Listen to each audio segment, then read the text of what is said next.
All right. All right. We are recording, my friend. Thank Okay, you cool. for coming back on Burn the Ship. You Hey, guys may thanks for having me. recognize one of our past guests, but this is Burn the Ship. Our goal of this podcast is to connect entrepreneurs with professionals that can help you go all in on your business. People Sure. that have walked the walk and talked the talk and been through all the things that we experience as small business owners and entrepreneurs. And hopefully you guys are able to take away a tidbit or a skill or an asset or something and implement it in your own business and make your own business a little healthier. As always, if you want to see us talk to anyone specifically or have an introduction for anyone, please let us know in the comments. It's very, very appreciated. And thank you for coming back, my friends. Why don't you Thanks for having reintroduce me. yourself? Sure. Let people know who you are in case they didn't see you the first time. Sure. My name is Glen Gould, and I'm a professional speaker. I speak mostly about how leaders connect and how to connect leaders to greater success. And I also own a small business aside from my speaking business. With my family, we own a dry cleaning, pickup, and delivery service in the 13th year on the southern crescent of the Atlanta area, which incorporates the counties of Coweta, Fayette, a little bit of Troup, a little bit of South Fulton, a little bit of Clayton, and a little bit of Griffin, the Spalding County.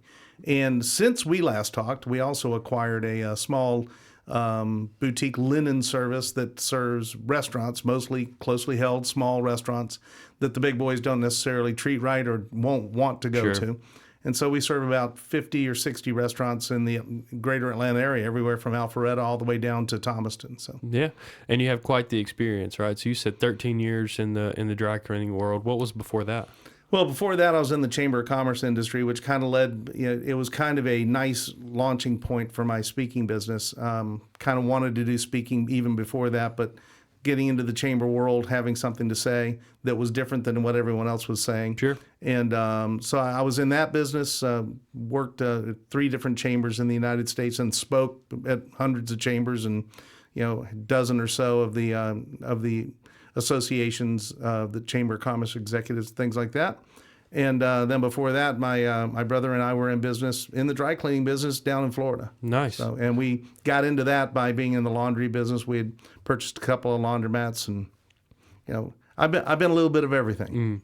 I would imagine that last time that we spoke, that speaking was still finding its way back into our lives. That live environment was still kind of.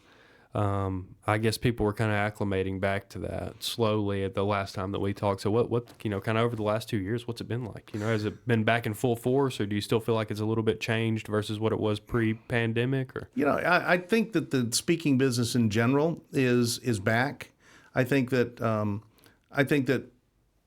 there's less of it, and I think that's probably a good thing. It's kind of like back in the Great Recession before what we just had back in 2008 to 2010, when the real estate industry took such a hit, a lot of people left the industry, and it was a good thing. They didn't belong there. It was pretty easy to do. They're the reason that they built the bubble. Yeah, exactly. And so the same thing's true in the speaking business. It's a lot harder now to fake it. In the past, people would hire you if you had a good story, if somebody had a good reference for you, and a lot of people will get up and have a lot to say, but they say the same thing that everyone else does. And so since COVID, it was a little slow coming out, but there's a lot of opportunity in the speaking business right now. If you have a unique take on something, if you have value, if you can drive value to the client, bring your A game. Most importantly is just. If I'm going to have you in to speak, you better have an impact on my people.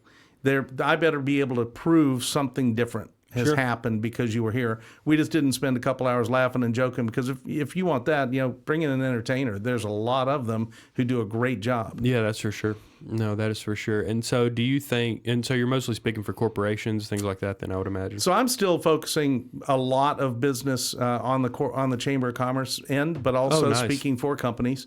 I like recently, one of the things that I've done obviously a lot of with the books that I've written in the past has to do with how to be successful connecting with people. Networking is a big part of the Chamber of Commerce industry. And so, and chambers have had a very, very difficult time coming out of COVID and building back that networking piece that was so valuable to them in the past, partly because people have lost track of how to do it, partly because the chambers have lost track of how to run an effective meeting where people will come. And so it's been very challenging for chambers. Yeah, I feel that. I feel like the chamber over the last couple of years has been dominated by the government side of things, because, that's a very present side of the Chamber of Commerce as well, and kind of less catering toward the small business, which is a little backwards to me mentally, because the small business is what really makes up your Chamber of Commerce for your community, you know what I mean? But it seems like trying to find that footing back in being relevant in the small business networking space has been difficult for the Chamber of Commerce. Why do you think that is? Well, Bailey, you've kind of nailed it, and that is that, we have been, as a society, so political over the past, let's say, 6, 8, 10 years. That's true. It's been an incredibly politically fired environment. And so the natural thing is, and I mentioned this the last time I was here, one of the things you want to do is you want to be in the conversation that the client is already having. Mm-hmm. So the natural thought for chambers is, well, if everybody's politically charged, we need to be a part of that conversation. Yeah, that's true. That Before I left the chamber industry, which is 12 years ago now, the chamber industry was focusing on if you don't have a position, you're going to be left behind. Mm-hmm. And the national organization, the U.S. Chamber, does a very good job of convincing the state chambers, and the state chambers do a very good job of convincing the smaller chambers that you have to be involved in the political discussion. The problem is that in our country, if you are a part of that political discussion, about 80% of the time you're going to polarize half the organization, right? That's true. And so there's a delicate balance there.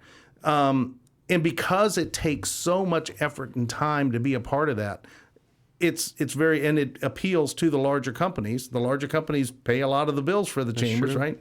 It's very difficult for them to then pivot and go back looking at small business, and especially locally owned businesses. And so you'll have chambers that are, so vocal about, and it's easier to hear too. It's easier to hear the political discussion than it is to hear, hey, listen, we got a small business opening over here. They're going to have 3 employees, and they're going to do a couple $1 million in sales, and you'll probably never see them other than maybe at a chamber event if you go to one. Mm-hmm. And so the sexiness of it is very difficult too. Yeah, no, that makes sense. It's I think it's been difficult in general because as a small business, you have to figure out a way to supplement the networking piece whenever the pandemic happens, right? Like the reason our podcast was created was because we were having to live in that virtual networking environment where we had been very, very face-to-face before during the pandemic. Yeah. And we were meeting, let's say, all right, on the East Coast, I'm working 9 to 5, right? And I network for 8 hours in a day, and I meet 25 people per hour, right? It's a couple hundred people. Well, then at 5 o'clock, then I can go network in California because I can sell my business nationally, right? And then I go from 5 to 8 and I go network in California, right? Well, now for 11 hours, I've met 25 people an hour, right? I've met, approximately 275, 300 people in one day, right? Well, how many people of those do I have a relationship with, right? Virtually none of them. Yeah, exactly. And so that was kind of where the podcast came in, is we wanted to take those people that we thought there was value in being in a relationship with them. And I say a relationship, a 2-sided relationship, right? Like people that we see have a value for us, whether that be a referral partner or a good client or whatever that may be. And people that we see we have value for too, people to connect them with within our network, or a need that our product services for their specific need in their industry. Like we had to figure out a way to navigate that as well. And I think that it's just been difficult for networking organizations to place their stake back in the small business after that, because small businesses figured out a way to make it work. They figured out other places to network, or they figured out places that didn't charge them to be in the club. You know what I mean? Without a doubt. Yeah. It's kind of changed the landscape. It's very, very strange. It really has. And, one of the things that has happened is people, and really this should have been the chamber's place. The chamber should have explained this, should have been able to educate the new business member, not saying they were a new business, but a member of the chamber. They should have been able to explain, okay, this is how you succeed in a chamber of commerce. These are the things that you can do in order to be successful, whatever success is to you. But what most chambers did was it spent most of the time telling you, this is how you will succeed for us at the Chamber of Commerce. This is what we need you to do in order to be successful, failing to recognize that the member joined with an expectation of success of some sort, not with the desire to be a helper. Mm-hmm. I mean, some of them do, and volunteering is very important. But the other thing that chambers failed to do was explain to people there's a huge difference between prospecting and networking. And a lot of people go to Chamber of Commerce events prospecting. That is very true. And, we call them Johnny Shotgun. They go in there and they get 50, 75 cards, dealt out, and they think they've done something. And when they could have sat down and had a soda or an adult beverage, if it's an after hours, whatever, for 15 minutes with somebody, got to really know them, invited them to maybe have a coffee or lunch later on, really got to know them, and then said, okay, now I understand who you are. And maybe you fit in my network, maybe you don't, but if you don't, I can share you with somebody else who you might fit with. And instead of meeting, like you said, a couple hundred people, you meet 1, 3, 5 who lead you to a couple hundred people. Right. Because the endorsement of one person is far more powerful than, trying to just solicit on my own. Yeah, no, definitely. I agree to that. And so, I'll tell you something that we have kind of cooking up in our end, right? I have never won a raffle or anything like that in my life. Uh-huh. I think that my raffle or my ball or my duck in the duck race in the river is always probably dead last. You'd have to pull every single one of them out to find mine. But Sierra, another one of our reps, actually won some meeting space, right? Like a venue that was going to allow us to basically host an event after hours for X amount of people for free because they're opening a new venue and they kind of raffled it off and she won the raffle, right? And so something that we've kind of been kicking around is hiring someone that we see has value for the type of people that we're trying to put in the room so that we can use it to kind of market the room, right? Like, sure. Hey, we have X speaker, come join us for this event. We're going to have, drinks and food and all of those things. And we're having a speaker, come join us for our event, right? Do you think that is still prevalent, right? Like these events where there are, kind of face-to-face learning environment is still a relevant thing because we haven't been to something like that in a long time, right? You know what I mean? Like very, very educational because it does seem like the rubber has to meet the road everywhere that small business people go. They have to have that eye for a return in order for them to really participate. Right. You know what I mean? So like, what do you see? What do you see in your experience? In that particular case, and I'll give you an example of something that happened recently with a chamber that I'm working with. Chamber of Commerce down in Florida, the St. John's Chamber, there's St. Augustine, Ponte Vedra, that area, great area. They did a survey at the end of last year, and it was a pretty comprehensive survey. And I can tell you what the answer to the survey is going to be if you run a survey by looking at the questions and knowing who the audience is, okay? Because I know what people are looking for in those audiences. So they asked their members what they were looking for, and the members said more networking opportunities and to know how to network more effectively. So doing exactly what their members asked, they created a 4-piece program with me where the first one was, networking do's and don'ts. The second one was how to introduce yourself. The third one was a Zoom piece because, we want to, it's very prevalent. Right, still there. Still relevant. And then the fourth one is a after hours. After hours, that's a layup in the chamber industry, right? So the first event, we had, I guess, probably 50 people in the room. Nice crowd. And it went very well. The second one, unfortunately, I became ill. And I was unable to make it, and so we had to delay it. And so you lost a little of your momentum, but we had about 30 people, 25, 30 people in the room. The third Zoom call, we had 5. And the fourth event, they couldn't get commitment from people enough to go, okay, we're going to pull the trigger and pay for this. So they postponed it. So it's now going to be in August instead. And the point of the story is that it's interesting that people will tell you what they think they want. Based on what you're telling them you have. Yeah. Or what they expect you have. Those people who answered that survey didn't want networking opportunities. They wanted the result of successful networking. They wanted the new clients. They wanted the new interactions. They wanted the new meeting.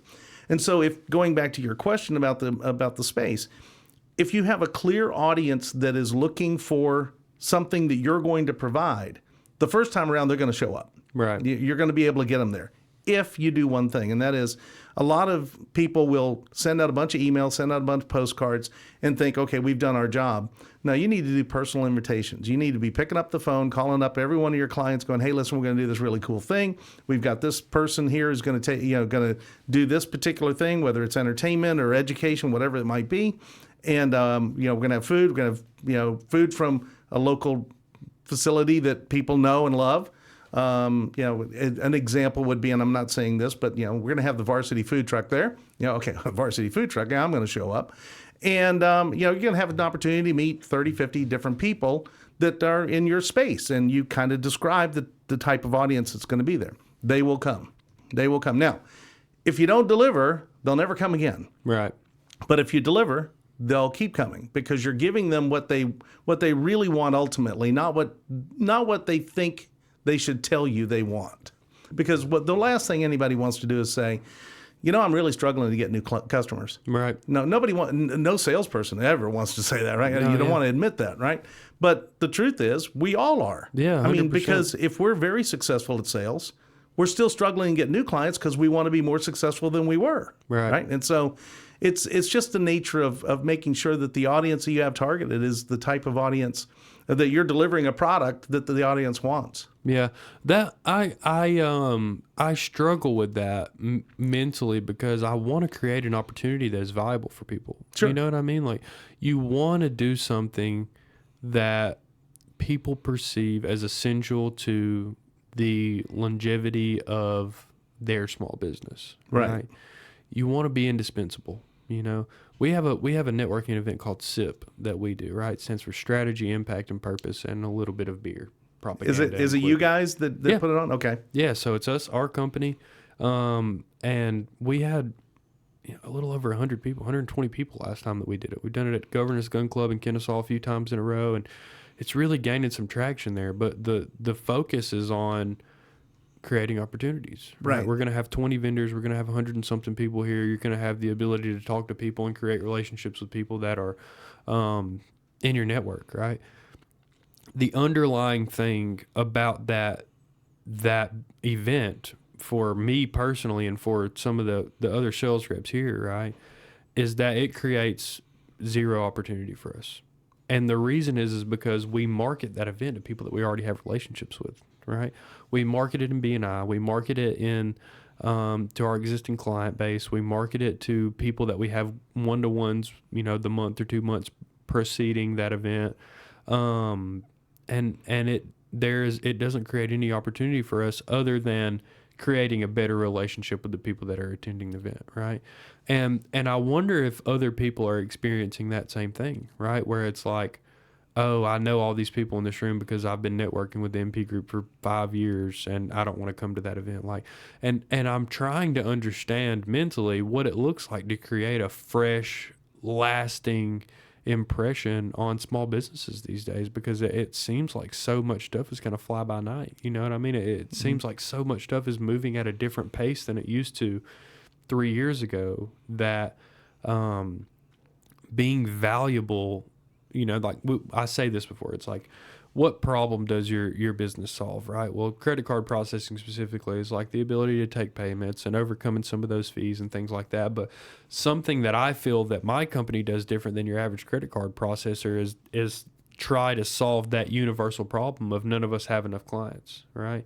And we will connect you with our network. Like, we will send you referrals and try to create opportunities for you. And there's not a lot of companies that do that out there, but it's difficult to be relevant in that event space. It just, at least to me. Well, there's a couple of things I'd like to talk about there because you've hit on several things.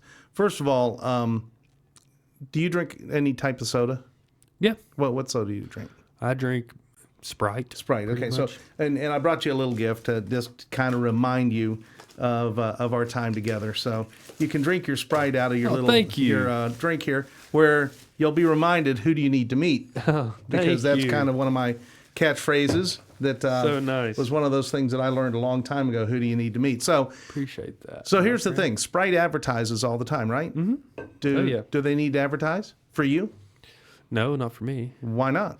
I I'm an existing customer. I already understand the value proposition of myself drinking Sprite. So you think all of those ads that they run are for potential new clients? I don't know. It's a good All question. those ads are run to remind you to drink Sprite. Really? Because if I think that's the number one thing in mind. Right. I mean, that's why it says Sprite on the can too. Right. Right. Because you're constantly being, okay, I'm drinking Sprite. I don't think this. I've been told this by Coca-Cola people. They advertise to keep their current base. Right. Their current base is out advertising for them to create new customers. That makes sense. Okay. So become an extension of your marketing exactly. team. Once you fall Everything in love with is the brand. marketing, and marketing is everything. So that's the first thing when you talk about you got 120 people in the room, but the same 120 people. That's great in my opinion. Now you have to figure out a way to motivate them to leverage a little bit more, but. That's not the hard part. The hard part is getting 120 people in the room that have vested interest in you. Oh, trust me, it was a speed bump the size of my car. Sure. And so then the other thing is that if you do this right, and it sounds like you guys are, I mean, you become the only option at any price. I mean, you say, the credit card processing and you want to solve these problems and things like that, but you've forgotten the real problem you're solving. When I go and I run my credit cards, I'm paying my payroll tomorrow. Mm-hmm. If my credit card processing doesn't work right on Tuesday, people don't get paid on Wednesday. Yeah. Okay. So you're not credit card processing for me. You're creating my payroll revenue. Yeah. You're solving that problem for me. If my credit card processing doesn't work right, then a customer ends up owing me $1,400. And now all of a sudden it's very difficult to get that money to go through on a credit card because it's over their limit. Yeah. And it wasn't because I didn't have their card. It wasn't because they didn't have the money to pay the $200 or $300. It's because I let it go 2, 3, 4 days or 2, 3, 4 weeks, whatever the case may be. And now because it didn't go through the first time on your end, a credit card processor's end, let's say there's some glitch or whatever, because it happens, right? Now all of a sudden I've lost that customer because they're never going to come back because they owe me too much, right? So you have to think about the product of the product that you're solving. And so in your event thing, where you're bringing all these people together and you think there's nothing in it, you guys aren't really recruiting anything from it. Well, then what's the product of the product that you're creating for the people who are coming that would make them remember that you're the only option at any price when somebody mentions it? And you have no idea the impact you're probably having because and I'll tell, this is an excellent story. I don't know why I have a thing against Staples. I shouldn't. I mean, really, they're a fine company, okay? I love their marketing with the Easy Button. I thought it was really cool. But 15 years ago, I was the director of small to mid-sized business at the Metro Atlanta, maybe even 18 years ago, Metro Atlanta Chamber, and Office Depot invited me and my wife to go to see Wicked. Okay? So we go down to the Fox. We go up to this fancy room. We have all this food, and they give away all sorts of swag and stuff like that. And I walk out of there. And to this day, even though Staples is right down the road from me, I look for the opportunity to go to Office Depot, right? The impact they had with that one gesture has not diminished. Okay, so you don't know the impact you're really having. Who knows? Maybe you guys wouldn't be doing as well if you weren't doing that program, right? That's true. But by the same token, one of the things you could do is you could go to, say, 5 or 10 of your key people that come all the time that really love the event and say, hey, I need your help. Hey, I need your help is one of the best lines you can ever use. Hey, I need your help. We're really looking to expand this. And we would like to know the names of 3 to 5 people that don't come, that are your clients, that would come if you invited them. And we'll invite them, you invite them. Let's see if we can get them in the room. Let's see if we can't get them some benefit too. You've gotten great benefit. Now let's get some of your friends to get some great benefit. And they'll love you for it because it's a great event. You love the event. And they'll be happy that you put them out there. Yeah, absolutely. What about that's a good idea. That's a really, really good idea. So I wanted to ask, like, what is your stance kind of on the conference aspect of small business, right? Because before COVID, we had gone to some industry-specific conferences, some technology conference. I think Jay last night went to a short-term rental conference in Atlanta because they're thinking about kind of getting into the property and short-term rental space. Are you participating in that landscape? Are you speaking at conferences or anything like that? Like, Sure. kind of what's the pulse on conferences in 2023? So I'm not as well versed as others might be, but this is what I see. Conferences are very much alive. As a matter of fact, the producers of conferences are filled with just as much trepidation as you are about your event. It's kind of like, are they coming? Is it going to work? Sure. And so I'll use an example in the dry cleaning industry, which I'm involved in the association as well. It just depends on how you market it, and if you have a value that the potential client will see. If you can't articulate why someone should come, they're not going to come. However, here was a good example. Texas had the only show this year for the dry cleaning and laundry industry where equipment was shown. And it's very expensive we just bought a new shirt machine. It was $60,000. It takes up this whole room. Wow. Okay. It's very difficult for these companies to bring that stuff in. And then on top of that, they got to have a boiler and water and electrical. And it's a very logistical nightmare. Right. It's very expensive to bring equipment. And by the same token, though, if you don't bring equipment, well, then you're kind of nobody buys the equipment, right? They go back to what they're familiar with. They haven't seen anything new. So we bought a shirt machine from a company called Sankosha because we saw it at a show and we felt like it was a better product than what we had. But in Texas, they did the only show with equipment this year, and they just blew it out. They had a tremendous turnout. They were very happy. I sent 2 of my people from here. And so they had a really nice turnout. They were very happy with it. If you go to the smaller regional shows, it's some of the regional ones are now just having meetings and shows because they need to. Yeah. They're trying to generate revenue at this point. Right. And they have forgotten the real purpose is for the attendee, not and for the exhibitor, not for the organization to make a little bit of money. Right. And so you have to know what shows you're going to. You have to know if you have a strong presence in that industry or if you plan on investing long term in that industry. So if you guys were going to go into an industry show that was, let's say, an industry you're not in right now, well, the 2 things you have to do is, number one is you're going to have to make sure it's a show that is big enough to be, attractive. Yeah. And then the second thing you're going to have to do is you're going to have to be bigger than life when you're there. Right. So many people attend shows, and I used to I still do when asked, but I did this training program called Expo Boot Camp because, a lot of chambers will have these little expos, and I attended one not long ago. I'm not going to say where, but the hard thing for small business right now is that you spend a couple $100 to be at an expo, and then you don't have anybody to go there to man the booth. Oh yeah.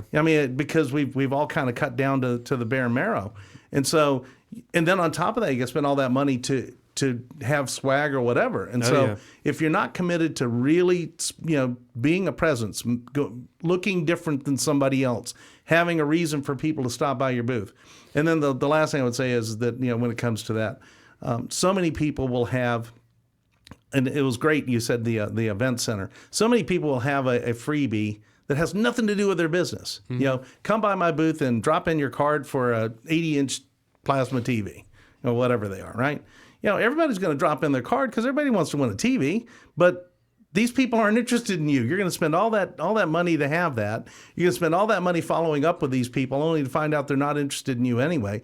You'd be much better off saying, put your card in for 1 month's free processing fees and have 4 or 5 people drop in, and all 5 of them are interested in what you do. Yeah, that's a good point, actually. The maybe a good way to describe the way things have changed is that it's just less there's just less fat. You know what I mean?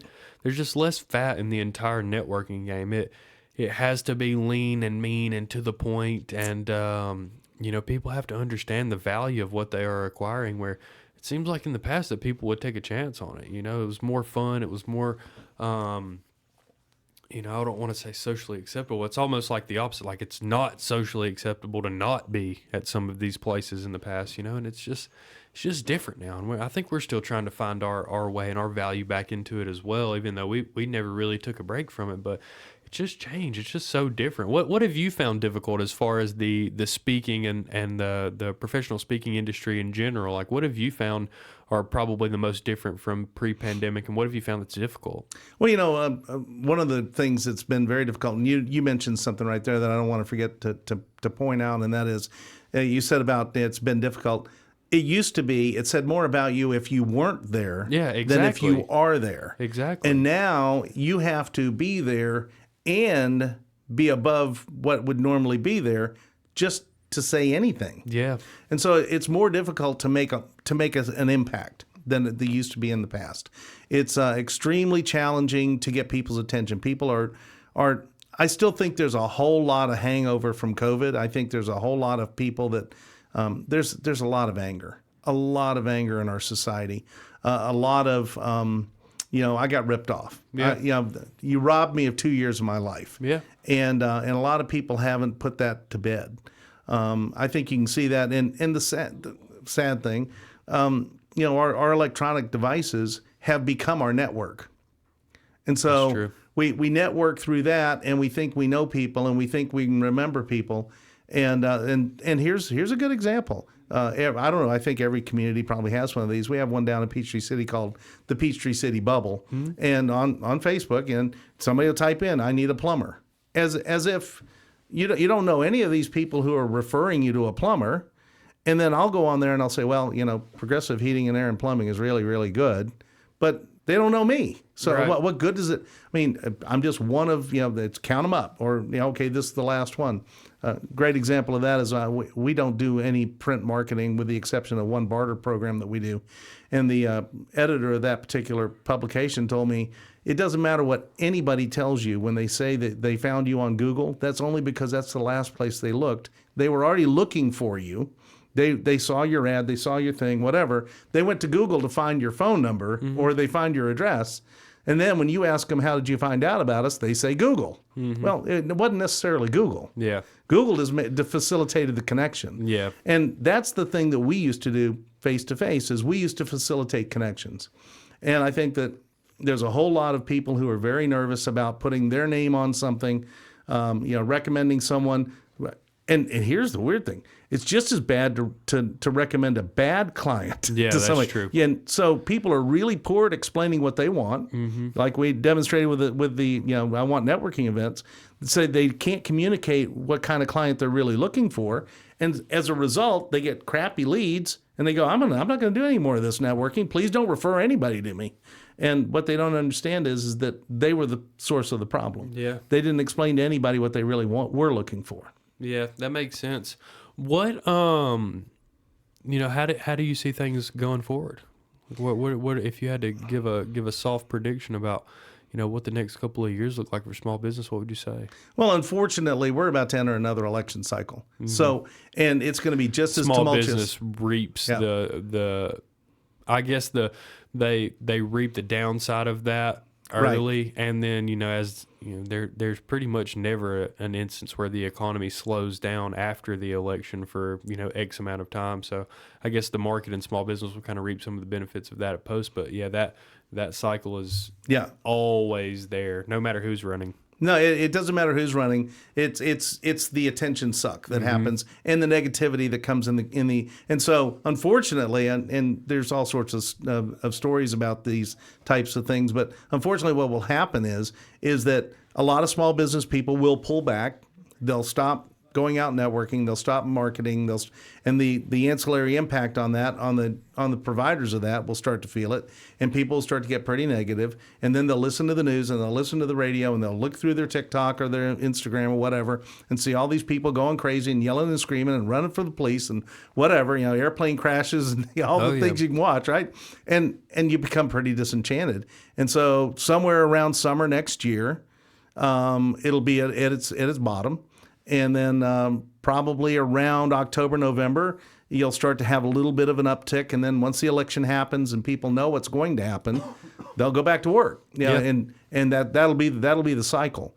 Can we predict that there'll be something that unexpected like COVID will happen? I don't think you can. I don't think we'll react the same way next time. Yeah, I don't think we'll put up with it. But the other thing is that this is my kind of theory. is that I'm a firm believer that, and I'm speaking as far as the United States goes, but I really do believe worldwide. I'm a firm believer that work, and in particular, the work you own, is the avenue to freedom. And if we can get back to remembering that small local businesses are what makes a community. I mean, if you don't have small local businesses, you've got another cookie cutter, and we talked about this last time, cookie cutter, stop on the interstate. And, you can find very fine restaurants that are across the country. I have no beef with any of them. Very fine retailers that are across the country. I have no beef with them. Amazon, fine retailer, I have no beef with them. But without the small locally held businesses, you don't have a community. Yeah. You don't have kids at the ball fields. You don't have, and eventually what happens is without that community, the people who work at those national brands don't want to live there anymore. And so you can't hire people to work at the national brands. The national brands leave, and then you end up with, and I saw it on the way up here in several places.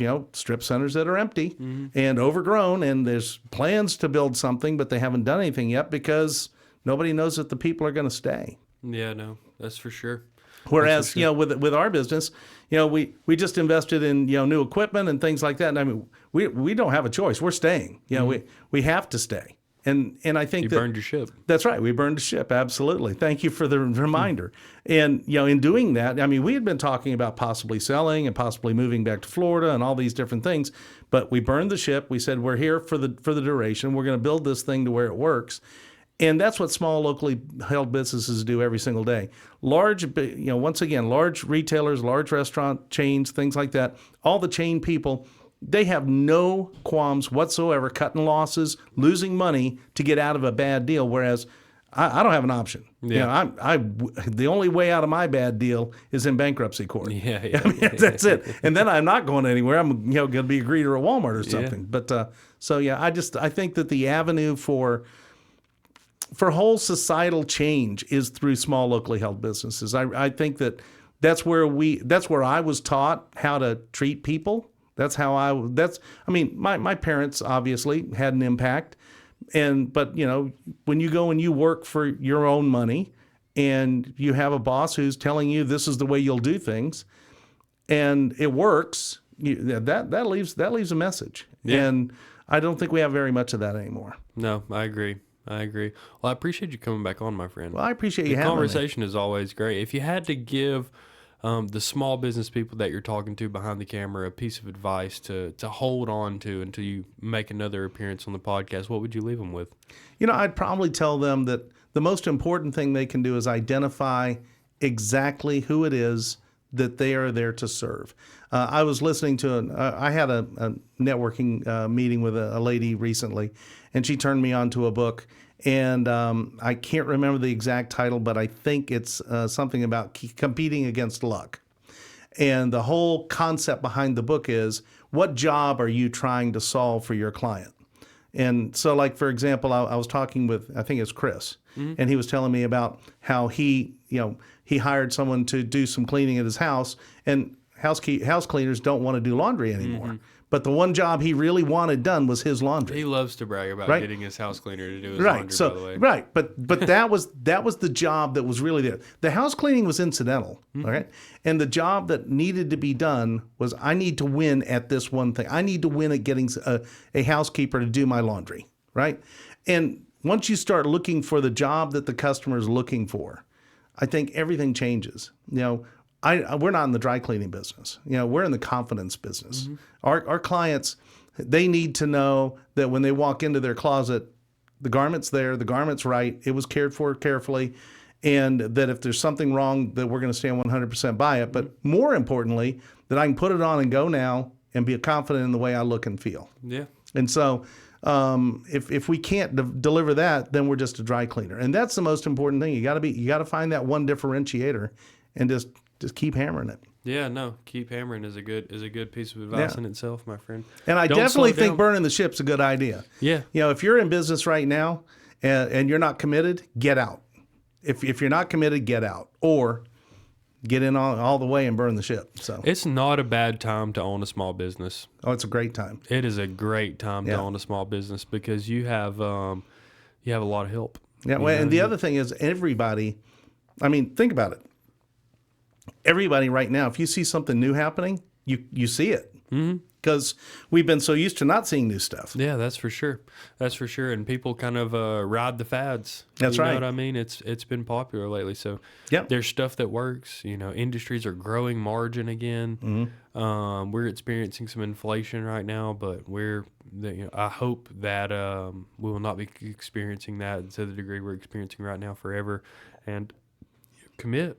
Commit. I will say one other thing. You say leave with something. I'm also a firm believer that most every business could raise their prices. Yeah, no, me too. I tell people that all the time is like the whole, because really what starts this conversation is they're like, oh, I want to charge my customers credit card processing fees, right? Don't do that. Don't make that the issue. I tell them, hey, the technology is capable of that. Yeah. But what small business is exchanging money for an experience, right? To solve a problem, whatever experience that you have. So set the price to solve the experience, to solve the problem through an experience, and then take the payment after you solve the problem through an experience well, right? Like figure out what it costs you to do business, figure out what your margin needs to be for you to live your life the way that you want to live your life and live and grow your business the way that you want to grow your business. And then talk to people after you identify your audience until you find a way to make it work. Right. So I did a video a number of years ago on my YouTube channel, which is YouTube Glen Gould. It's called Don't Make It About the Muffin. And my son and I used to go to the salad place in Peachtree City, and we go like 3 times a week, and we have salad, and they always gave you a free muffin. It was a little muffin. It was very tasty, but they just gave you a muffin. Well, they sold to somebody, and the first thing the guy did was raise the price by not by raising the price of the salad, but if you want a muffin now, it's going to be 75 cents. And then all of a sudden it was like, do I want the muffin? I don't know. And you get to the point where it's like, I don't want to think about this. Yeah. Why are you making me think about the muffin? Don't make it about the muffin. Just raise your price 75 cents. I'm not going to care because I'm coming here for that experience of eating a salad with my son and being given a free muffin. Yeah. Right? And so like with your credit card processing, absolutely. I mean, it's just a part of doing business. It's not something, and gosh, everywhere we go now, it's credit card processing, a delivery fee, a service fee, a stocking fee. I mean, everybody's trying to make these fees. And at the end of the day, all I want to know is, did I get what I wanted? I mean, that's all I care about. So, yeah, no, for sure. Any convenience industry is like that. Yeah. Hotels, airlines, all of those things, that your price is going to, at least be 50% higher than what your advertised price was by the time that you've got everything situated. And it just blows me away. Big business hasn't been hesitant at all to raise prices. And small businesses need to follow that lead, because if you don't, you're just going to end up. And I know what it's like. I mean, heck, we go somewhere. Yeah, I go to Subway. I'm still remembering a $5 footlong, right? And I'm getting a 6-inch in a bag of chips and paying $15, and going, wow. But the truth is, I keep going. Yeah, I keep going because it fills the need that I have for that particular experience. But when you start thinking to yourself, man, everything's gotten so expensive. I guess everybody else is thinking everything's gotten so expensive. I better not raise my prices. No. Everybody now understands you're going to raise your price. It's just a question of, are you going to or not? Yeah. You have to. So. No, I agree. Well, I appreciate you coming back. Hey, again, thanks for having me. I really enjoyed it. I wanted to ask you this again. Are you still writing? Oh yeah. I'm still writing. I'm still trying to finish the book Easier to Win. Oh, cool. But we didn't even get into that. But it's been a little bit of a labor of love and a little bit of a I don't know where this is going. So I need to step back and make sure it's going in the right direction. Sure. Well, when you finish, I'd love to read it. I enjoyed the first book that you brought us a copy of thoroughly. So, yeah, great. I appreciate you coming. Hey, thanks so much. I enjoyed it. Yeah, no problem. This will probably take me a couple of weeks to get out there to the world, but once we do, I'll send it to you. Please make the most out of it. And, I will. Anybody else that you see as a good fit for Burn the Ship, please invite them on. I'd love to have a conversation with them. So thank you, my friend. Right, I appreciate it. Thank you, Bailey. Appreciate it. This has been Burn the Ship.